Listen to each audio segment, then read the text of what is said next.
Adam here with Brooksaw Antiques. Today we have this 1965 Olympia SM9 vintage portable typewriter. I'm going to show you how to use the functions and make sure they all work. Made in Western Germany and considered one of the top typewriters of all time. Definitely the most rugged, durable typewriter of all time. You can throw this thing down a mountain and it would still work.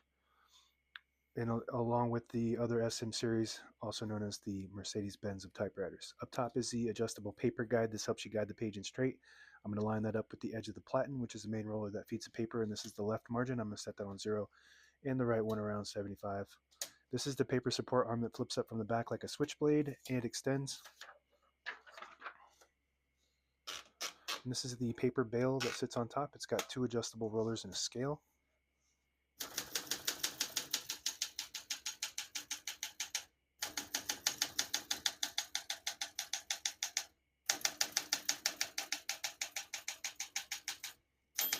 Once you hear the bell, you're at the end of the margin. Hit the slide space, gets you back to the beginning. It skips 1, 1.5, or 2 spaces. Right now we have it on single. But if you want 1.5, just flip that switch down 1 notch. It skips 1.5. One more, it skips 2. We're going to keep that on single for now and finish typing. As you can see, all the keys type nice and none of them skip or stick. I'll type a sentence in red on the next line and switch from black to red. There's a switch on the right side here. Flip that down to the red indicator. It prints the bottom portion of the ribbon, which is red. When you have it in the middle, it doesn't print any ink at all. It just leaves a stencil for copying purposes. When you have it up top, it prints the top portion of the ribbon, which is black. We're going to move that down for red.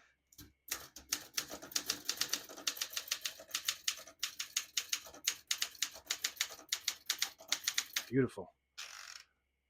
Excellent condition all the way around. The print looks beautiful, perfect print. It has unique modern pica number 67 typeface. So this isn't your standard font. That's more beautiful in my opinion. Very readable, legible, I should say. I was going to say readable. A very pretty print. And that's one good thing about Olympia is they made a lot of different typefaces to choose from. And I'm going to draw a line real quick before I forget. I always forget to do that. But there's a little hole in the paper card holder. That's what these little windows are. And that little hole with a notch, you put a pin in there and you can draw straight lines. So I'm not sure if I'm going to get a perfect angle with the camera, but I'm going to attempt to draw a line.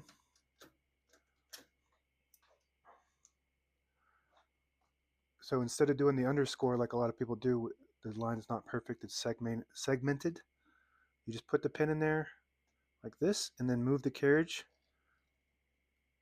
to where you want to draw that line, and you draw a perfect line. Very good. And obviously it takes a little bit of practice, but it looks good. It looks much better than the underscore. To pull the page out easy, there's a switch on the right side. You flip it forward and it unlocks the rollers underneath the platen, allowing you to pull the page out easy or load thicker paper like carbon copy or cardstock. Make sure you flip that back before you load the next page, or else it won't load correctly. I'm going to flip this down for now. Got a shift on each side and a shift lock on the left. To clear that, just hit the shift button again. Right next to that is a touch control. The farther down to the plus sign you go, the more tension there is when you hit the keys. You do have to hit the keys harder, but they respond faster. The lower you go, the less tension. I always keep it on low. I'm not a writer. As you can see, I'm a hunt and peck typer, and a lot of people are like, how are you a typewriter guy that doesn't use touch? Well, I'm not a writer. All I do is type one sentence on a typewriter. I just fix these things up and I don't write. Okay. I'm going to put that color back up to black. MR stands for margin release. When you get to the end of the margin, there's a mechanism that blocks you from printing. Hit that MR button. It does allow you to go all the way to the end. Very good. This is your carriage lock. You flip it up and move the carriage to the middle. It'll lock the carriage in the middle to unlock. It also locks the keys. To unlock it, just flip that switch down to the front. So one of the differences between the SM8 and the SM9 is the SM9 has the tab set on the keyboard. The SM8 is a manual tab set on the back side of the carriage. Right now we have tabs set on 10 space intervals. So I'm just going to clear them all by flipping this switch to the front. That's an all tab clear. The SM8 does not have that. So now we don't have any tabs, but I always like to set one somewhere in the middle so that way when you hit the tab button, it doesn't go slamming all the way to the end, causing wear and tear on your typewriter. So I'm just going to hit that set button right there to set a tab right there in the middle. So when you hit the tab button, it just stops at that spot. To clear that one specific tab, hit the clear button. And now we don't have any, but I'm going to set one right there in the middle. Very good. backspace on the right side, very smooth. And the hood opens like a car hood. All the brand new ribbons loaded on the left side, so it's pulling to the right clockwise. If you want to switch that direction, the side that you want it to go to, just flip that little ribbon guide there to the middle. It'll pull to that side, and that's meant to catch the eyelet at the end of the ribbon and automatically reverse it to the side it needs to go to.